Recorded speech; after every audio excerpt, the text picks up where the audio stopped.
Assalamualaikum warahmatullahi wabarakatuh. Perkenalkan, nama saya Febriana Restu Kusumaningsih dari Fakultas Matematika dan Ilmu Pengetahuan Alam, jurusan IPA Terpadu Program Studi Ilmu Lingkungan. Kali ini saya akan membuat sebuah video praktikum ke-7 mata kuliah Kimia Dasar tentang kesetimbangan dalam larutan asam, basa, dan KSP. Cara kerja yang pertama, saya akan memprediksi faktor-faktor yang mempengaruhi pH larutan. Saya akan mengakses link pad yang sudah disediakan,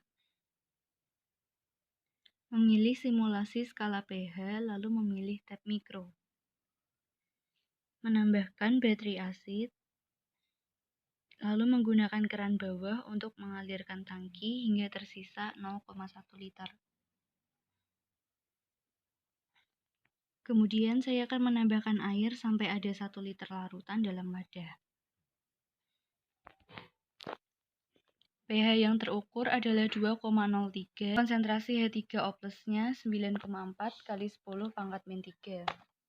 Kemudian saya akan menguras larutan asam baterai 10% hingga tersisa 0,1 liter. Kemudian saya akan menuangkan air ke dalam wadah hingga volumenya kembali menjadi 1 liter. pH yang terukur adalah 3,03 dan konsentrasi H3O+-nya adalah 9,3 kali 10⁻⁴. Kemudian saya akan menguras lagi larutan asam baterai 1% hingga tersisa 0,1 liter. Dan menuang air lagi ke dalam wadah hingga volumenya kembali menjadi 1 liter. pH yang terukur adalah 4,04 dan konsentrasi H3O+-nya adalah 9,2 kali 10⁻⁵. Nguras lagi larutan asam baterai 0,1%. Tambahkan air sampai volumenya menjadi 1 liter. pH yang terukur adalah 5,09. Konsentrasi H3O+-nya adalah 8,2 kali 10⁻⁻⁶. Saya akan kuras lagi larutan asam baterai 0,01% hingga menjadi 0,1 liter.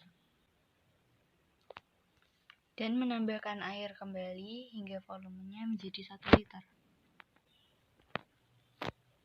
pH yang terukur adalah 6,04 dan konsentrasi H3O+-nya adalah 9,1 kali 10⁻⁷. Yang terakhir, saya akan menguras kembali larutan asam baterai 0,001% hingga menjadi 0,1 liter. Menambahkan kembali air sampai volumenya 1 liter. pH yang terukur adalah 6,75 dan konsentrasi H3O+-nya adalah 1,8 kali 10⁻⁷. Cara kerja yang kedua, saya akan membuat larutan dengan konsentrasi tertentu.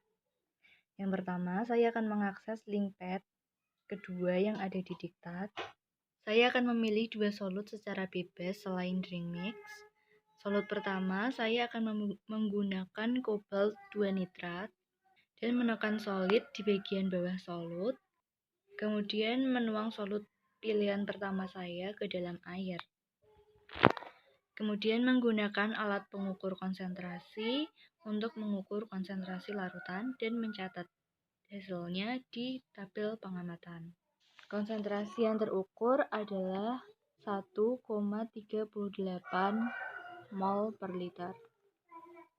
Kemudian saya akan mengulang percobaan yang sama pada solut kedua. Solut kedua saya akan menggunakan potasium dikromat, memilih solid, kemudian menuang solut kedua ke dalam air.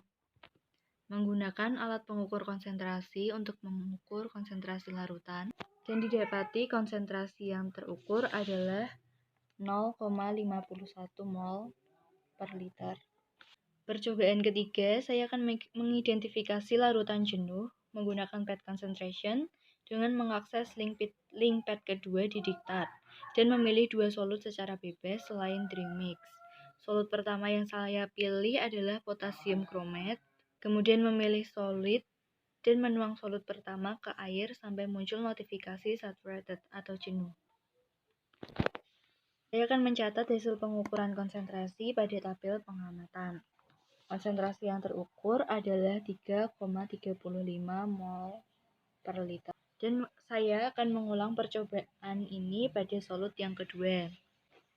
Solut kedua yang saya pilih adalah nikel 2 chloride.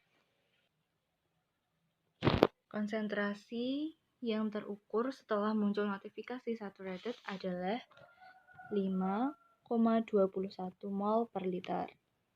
Sekian video praktikum dari saya. Terima kasih atas perhatiannya. Wassalamualaikum warahmatullahi wabarakatuh.